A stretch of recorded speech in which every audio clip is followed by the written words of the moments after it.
in the building of this glorious new facility. Can't even see it, yet every day.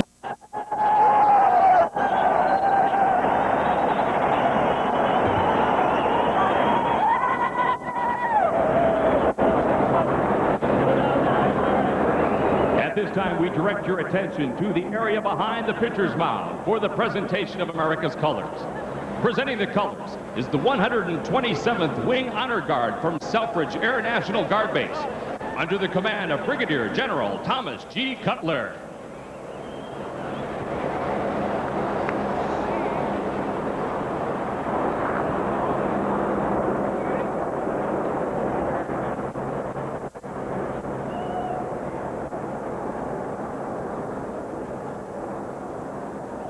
Ladies and gentlemen, to honor America, please rise.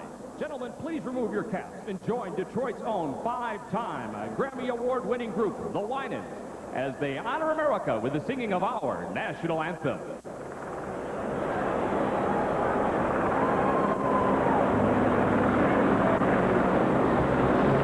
America, America,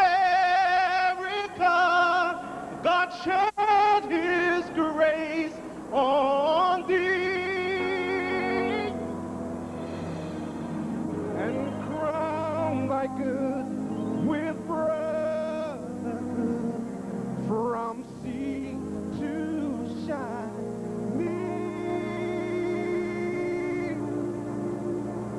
Oh, sing, can you sing by the dawn's early light what so proudly we hailed at the twilight's last gleaming, whose broad stripes and bright stars through the perilous fight o'er the rampart we once were so gallantly streaming, and the rockets red glare, the bomb bursting in air, came through the night that our flag was still there. Oh, say, does that star-spangled banner yet wave o'er the land of the free and the home of the brave?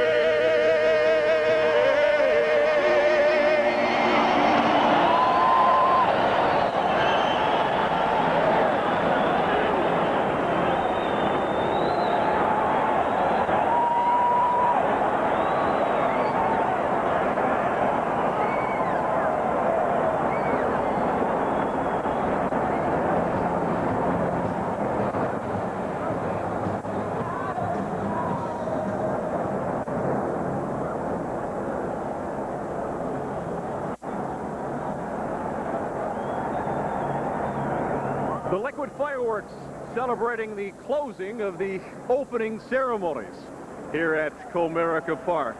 As rains go, well, it's a nice, gentle rain, but unfortunately, that's not the kind of day we had in mind when they began planning the first day of Comerica Park's existence, a matchup between the Tigers and the Mariners. It's certainly not enough to cause any sort of postponement. It's just a bit uncomfortable in terms of watching or even playing a baseball game. Mariners come in 4-2 this season. The Tigers 1-5 this season. But Brad Ausmus said it yesterday. They just think that they had their early season slump a little bit earlier than they'd like. There remains a confidence about this group, a confidence that began at the instant that Phil Garner was hired in October of last year. The Tigers went out and they got their man. Garner was the guy that they felt they needed to sort of bring some presence to them. And you see the owner of the Tigers, Mike Ilitch, making his way out of the field. greeting some of his employees, members of the Detroit Tigers, some of his most well-paid employees, and certainly some of the most celebrated employees in the city of Detroit. The owner of the Tigers joined by a handful of youngsters at home plate. Certainly he has to be basking in this moment. You may have noticed that he was really not a part of the opening ceremonies. He is a very private individual. He doesn't particularly like to sort of toot his own horn, but this is clearly his day, and you know deep in his heart of hearts he is enjoying this immensely. It was a long and arduous task to get this ballpark built in this town amidst the circumstances going on in this city right now, but Mike Ilitch, not a man afraid to buck long odds. He's done that very well, having brought the Red Wings back from the dead to the point that they won 2 Stanley Cups in 3 years and are on the verge of contending for their 3rd cup in 4 years.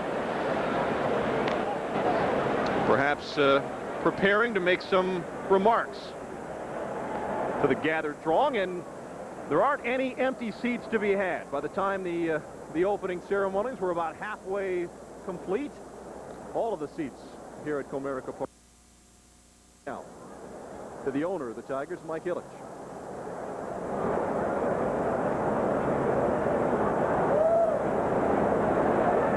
Nope, okay. He is not going to speak. Ladies and gentlemen, at this time, we direct your attention to the area in front of home plate, where standing is Tigers owner Mike Ilitch.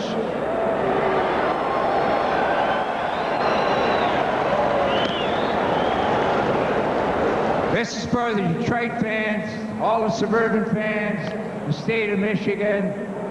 This is a new generation for all baseball and the future. Four out. Wait a minute. Wait, first pitch. Oh, he's having them do it.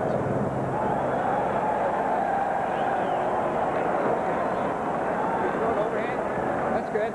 Representing the future and young Tiger fans everywhere, we are pleased to welcome Maggie DeWalt, 9 years old, of Hamtramck, and Jack Barthwell of Detroit, throwing out the first pitch ever here at Comerica Park.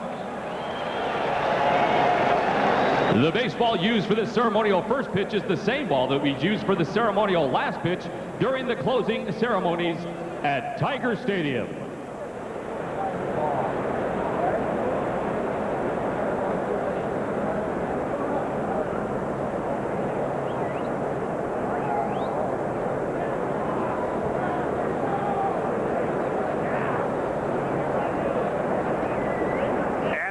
Insistence of the Tigers owner, the kids sort of jumped their cue a little bit, but as always, the first pitch of the season was a strike. We're happy that the first pitch of the season does not involve a snowball. It is sprinkling a little bit, is spitting a little bit, but this will not get in the way of the holiday that is baseball here in the city of Detroit. A holiday that began with rather ominous skies early this morning, but slowly and surely baseball's fandom here in the city of Detroit began collecting along Woodward Avenue, and they're all in their places for the first baseball game ever, for truly history here in the city of Detroit. They began making their way in. The field was prepared, souvenirs in hand, and greats watching over the field. The Tigers of 2000 get set to take on the Mariners of 2000. That's it for the pregame show. Stay right there. Josh Lew and Kirk Gibson. The Tigers and the M's are next.